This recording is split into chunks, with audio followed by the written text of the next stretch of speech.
اے بھائی میں چاہتا ہوں کہ مجھے تیری طرف سے خداوند میں خوشی حاصل ہو، مسیح میں میرے دل کو تازہ کر، میں تیری فرمانبرداری کا یقین کر کے تجھے لکھتا ہوں اور جانتا ہوں کہ جو کچھ میں کہتا ہوں تو اس سے بھی زیادہ کرے گا۔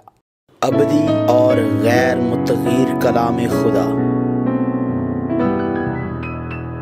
ایک کہانی حصہ 95۔ فلیمون، اگر اس نے تیرا کچھ نقصان کیا ہے یا اس پر تیرا کچھ آتا ہے تو اس سے میرے نام لکھ دے۔ فلیمون باب 1۔ افسیوں، فلپیوں اور کلسیوں کے ساتھ ساتھ جیل کا خط کہلانے والی فلیمون کی کتاب پولس کے خطوں میں سب سے زیادہ ذاتی خط ہے۔ پولس نے اپنے ایک ہم خدمت ساتھی فلیمون سے پولس کو جیل میں ملنے والے انیسمس اور خوشخبری کے ذریعے پیدا ہوئے ایک فرزند کی آزادی کے بارے میں کہا۔ انیسمس اصل میں فلیمون کا نوکر تھا، لیکن اپنے آقا فلیمون سے بھاگنے کے بعد اسے وہاں قید کر دیا گیا جہاں پولس کو قید رکھا گیا تھا، اور اس نے خوشخبری سنی۔ بعد میں پولس نے انیسمس کو ہمارا وفادار اور پیارا بھائی کہا۔ مجھے تیری محبت سے خوشی اور تسلی ہوئی۔ فلیمون بائبل میں صرف ایک بار ظاہر ہوا، لیکن متن کے مندرجات سے پتہ چلتا ہے کہ اس کی پولس کے ساتھ پہلے سے ہی گہری رفاقت تھی۔ اسی لیے پولس نے فلیمون کو ہمارا عزیز دوست اور ہم خدمت کہا، اور کہا میں تیری اس محبت کا اور ایمان کا حال سن کر جو سب مقدسوں کے ساتھ اور خداوند یسوع پر ہے ہمیشہ اپنے خدا کا شکر کرتا ہوں اور اپنی دعاؤں میں تجھے یاد کرتا ہوں، تاکہ تیرے ایمان کی شراکت تمہاری ہر خوبی کی پہچان میں مسیح کے واسطے مؤثر ہو۔ اگر ہم اس طرح سوچتے ہیں تو ایسے لوگ ہیں جن کے پاس خدا کے حضور حاضر ہونے کے سوا کوئی چارہ نہیں ہوتا، ہر وقت شکر ادا کرتے اور دعا کرتے ہیں۔ ایسے لوگ تھے جن سے پولس بہت زیادہ خوش تھا اور جن سے پولس کا دل لگتا تھا، لیکن ہمیں محتاط ہونا چاہیے۔ نہ صرف فلیمون بلکہ ان میں سے کسی نے بھی پولس کے لیے ذاتی طور پر کچھ نہیں کیا، لیکن وہ خدا کی بادشاہی کے لیے ایمان میں ہم خدمت تھے۔ یسوع مسیح میں بلائے گئے خدا کے لوگوں کو خدا کے ذریعے ایک ہونا چاہیے، یہ کبھی بھی ذاتی فوائد کے لیے نہیں ہونا چاہیے۔ مسیح یسوع کا قیدی۔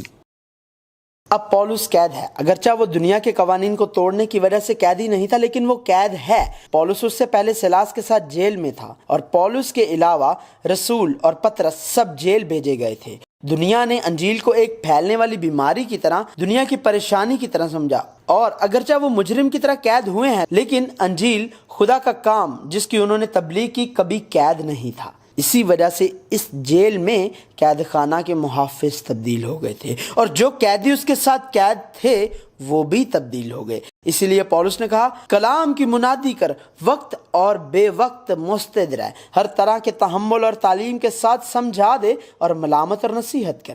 اس لیے پولس یہ کہنے کے قابل تھا، یہ نہیں کہ میں محتاجی کے لحاظ سے کہتا ہوں، کیونکہ میں نے یہ سیکھا ہے کہ جس حالت میں ہوں اسی پر راضی رہوں۔ میں پست ہونا بھی جانتا ہوں اور بڑھنا بھی جانتا ہوں۔ ہر ایک بات اور سب حالتوں میں نے سیر ہونا، بھوکا رہنا اور بڑھنا گھٹنا سیکھا ہے۔ جو مجھے طاقت بخشتا ہے اس میں سب کچھ کر سکتا ہوں۔ لہٰذا حالانکہ پولس قید میں تھا، لیکن وہ یہ کہنے کے قابل تھا میں پولس بلکہ اس وقت مسیح یسوع کا قیدی بھی ہوں۔ میں محبت کی راہ سے تم سے التماس کرتا ہوں۔